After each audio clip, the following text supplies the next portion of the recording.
ఇప్పుడు ఒక కళాయి తీసుకొని దానిలో సరిపడినంత ధనియాలు తీసుకోవాలి.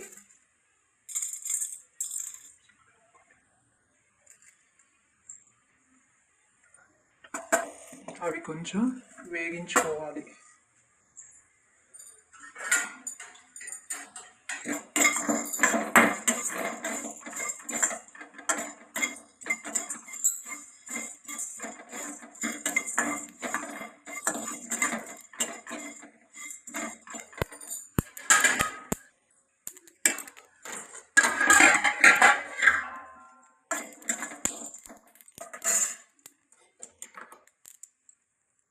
ఇలా వేయించుకొని పక్కకు పోసుకోవాలి.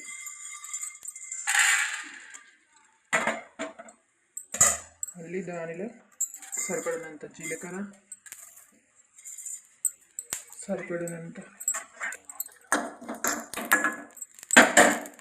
వేసుకోవాలి.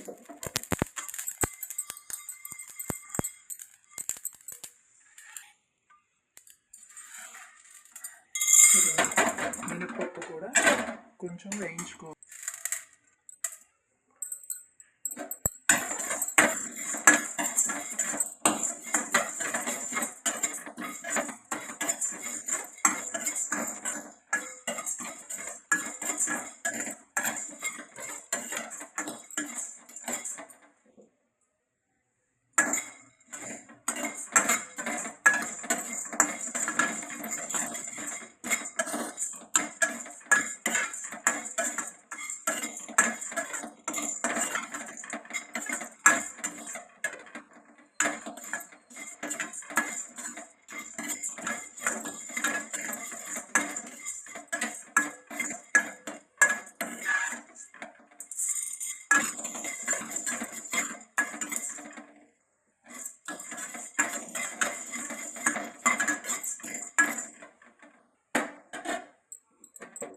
ఇలా వేయించుకొని అన్నీ కలిపి ఒక ప్లేట్లో వేసుకోవాలి. వేయించుకున్న మినప్పప్పు, జీలకర్ర, ధనియాలన్నీ మొత్తం మిక్సీ జార్లో వేసుకొని మిక్సీ పట్టుకోవాలి.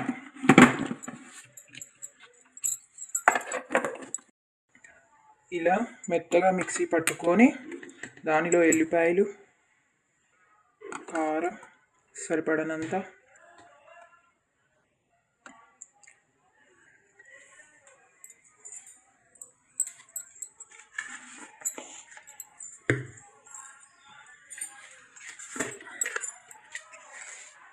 ఉప్పు సరిపడినంత,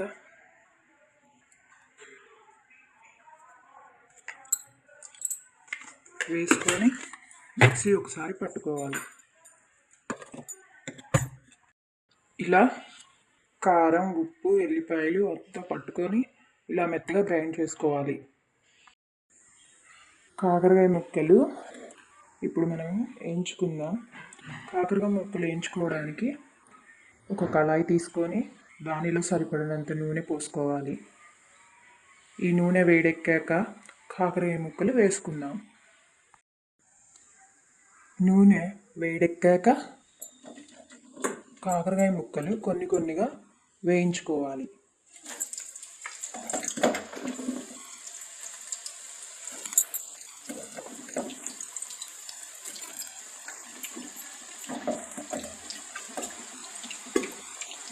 కొంచెంగా వేసుకొని వేయించుకోవాలి.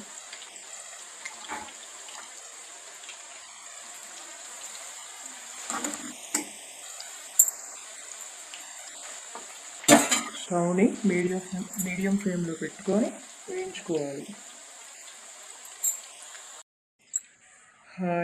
ఈరోజు మనం కాకరకాయ పచ్చడి ఎలా చేయాలో చూద్దాం. వీటికి కావాల్సినవి కాకరకాయ ముక్కలు, మినప్పప్పు, జీలకర్ర, ధనియాలు, మెంతిపిండి, కరివేపాకు ఇవన్నీ మనం రెడీ చేసి పెట్టుకుందాం. కాకరకాయ ముక్కలు బారుగా అయినా కోసుకోవచ్చు, లేదా రౌండ్గా అయినా కోసుకోవచ్చు.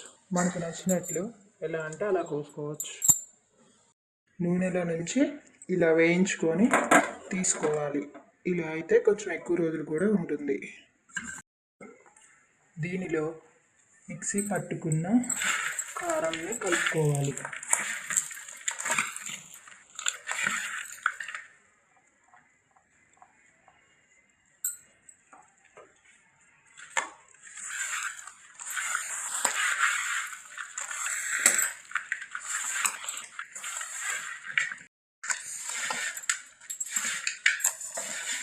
దీనిలో చిటికెడంత మెంతిపిండి వేసుకోవాలి. కొంచెం ఆయిల్ పోసుకోవాలి.